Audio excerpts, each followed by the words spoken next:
fasse l'exercice 9. L'exercice 9 n'est pas très compliqué.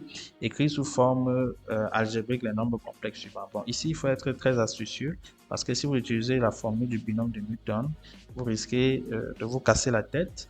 Alors que ce qu'il faut remarquer, c'est que Z1, par exemple, si je vais écrire Z1 sous forme algébrique, je vais dire que Z1 est égal à... Il faut l'écrire d'abord sous forme exponentielle. Donc, vous pouvez l'écrire sous la forme... Vous pouvez mettre 2 racines de 2 en facteur. Si vous mettez 2 racines de 2, vous allez rester avec racine de 2 sur 2 plus I racine de 2 sur 2 et tout à la puissance 6. D'accord? Ce qui est égal à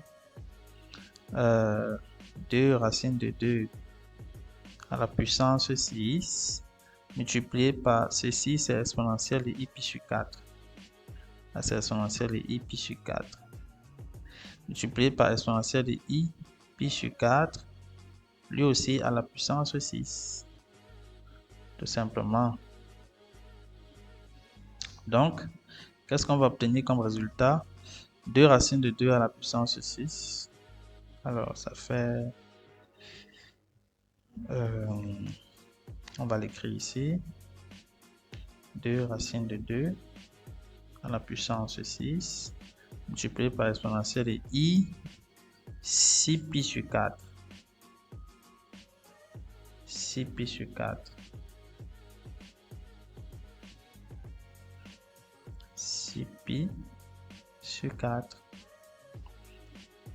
On va encore dire que c'est égal à 2 racines de 2 à la puissance 6 multiplié par l'exponentielle de I 3 pi sur 2. Or, l'exponentielle de I 3 pi sur 2, si vous regardez bien, exponentielle de I 3 pi sur 2, c'est égal à cosinus de 3 pi sur 2 plus I sinus de 3 pi sur 2.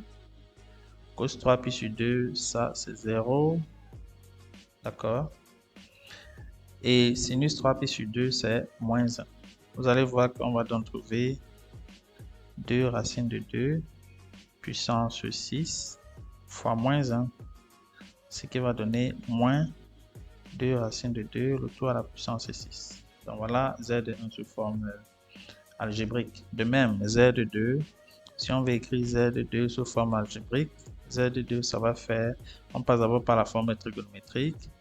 On se rend compte que le numérateur, on peut mettre 2 en facteur numérateur. On va rester avec 1 demi plus I racine de 3 sur 2.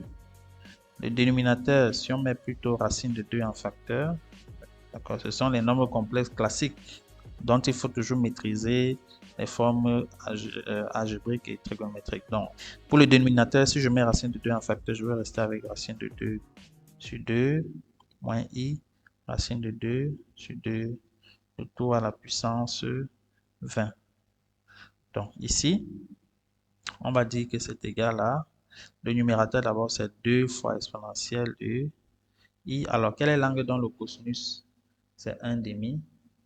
C'est 60 degrés. Donc, pi sur 3. Exponentielle de I pi sur 3. Sur racine de 2 multiplié par... Quel est l'angle dans le cosinus? C'est racine de 2 sur 2. Le sinus, c'est moins racine de 2 sur 2. Ce n'est rien d'autre qu'exponentielle de moins I pi sur 4. Ce n'est rien d'autre que moins pi sur 4. Donc, tout ça à la puissance 20. Vous voyez qu'ici encore, il y a même des simplifications possibles. Le 2, s'il peut se simplifier avec le racine de 2, on va rester avec racine de 2 au numérateur. Donc, on va écrire ça encore comme racine de 2 multiplié par, alors, exponentielle de, lorsqu'on prend exponentielle de I pi sur 3 sur exponentielle de I pi sur 3 sur exponentielle de moins I pi sur 4, c'est égal à exponentielle de I pi sur 3 plus I pi sur 4. Donc, ça va faire 3 pi plus 4 pi sur 12. Donc, ça fait 7 pi sur 12. On aura ici exponentielle de I 7 pi sur 12. Le tout à la puissance 20. Donc, voilà. 2 à la puissance 20. Donc, si on calcule ça, qu'est-ce qu'on trouve? On trouve racine de 2 à la puissance 20 multiplié par exponentielle de i, 7pi sur 12, le tout à la puissance 20. Donc, racine de 2, c'est 2 puissance 1 demi. 2 puissance 1 demi, le tout à la puissance 20, ça fait 2 puissance 10, multiplié par exponentielle de i. Alors, 7pi sur 12, le tout multiplié par 20 est égal à combien? C'est égal à 7pi sur... Alors 6 c'est 6, 12 c'est 2 fois 6, multiplié par 20 qui est 2 fois 10. Ouais. Donc, ou bien on va simplifier par 4 directement. On va simplifier par 4 ici. On va mettre 4 là. 4 fois 6. 4 fois 5, autant pour moi. 12, c'est 4 fois 3. 4 fois 3. Et 20, c'est 4 fois 5. 4 fois 5. Donc, vous voyez, on peut simplifier par 4. Simplifier par 4.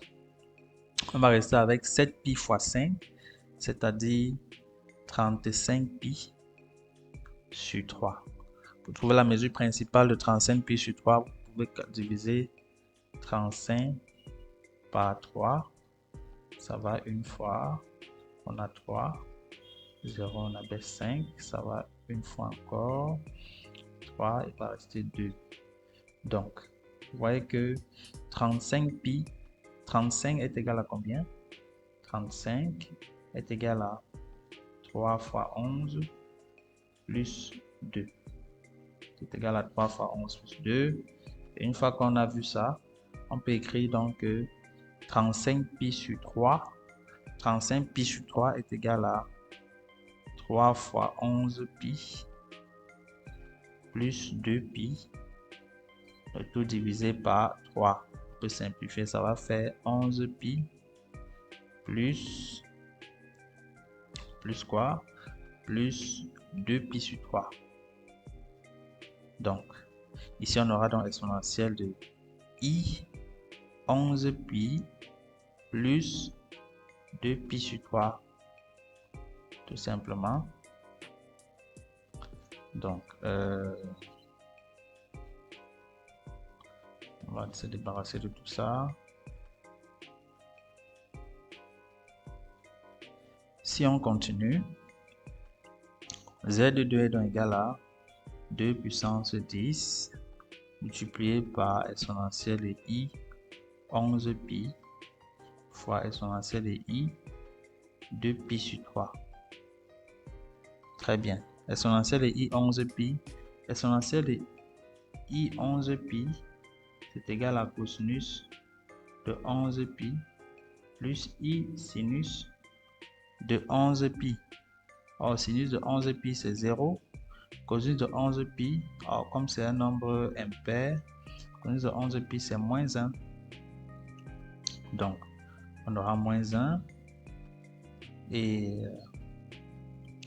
ça va donc donner moins 2 puissance 10 fois exponentielle de i 2pi sur 3.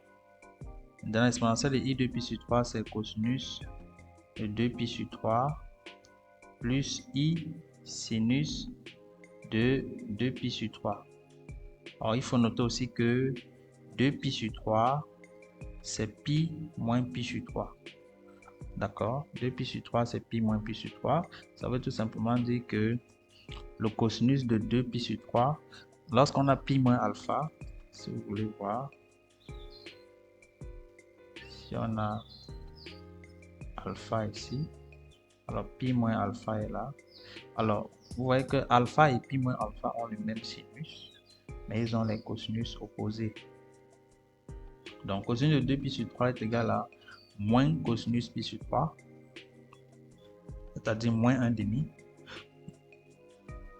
Donc, moins 1 demi plus I racine de 3 sur 2. Donc, quand on va écrire ça ici, quand on va réécrire tout ça ici, je me débarrasse de ça. Je laisse les explications.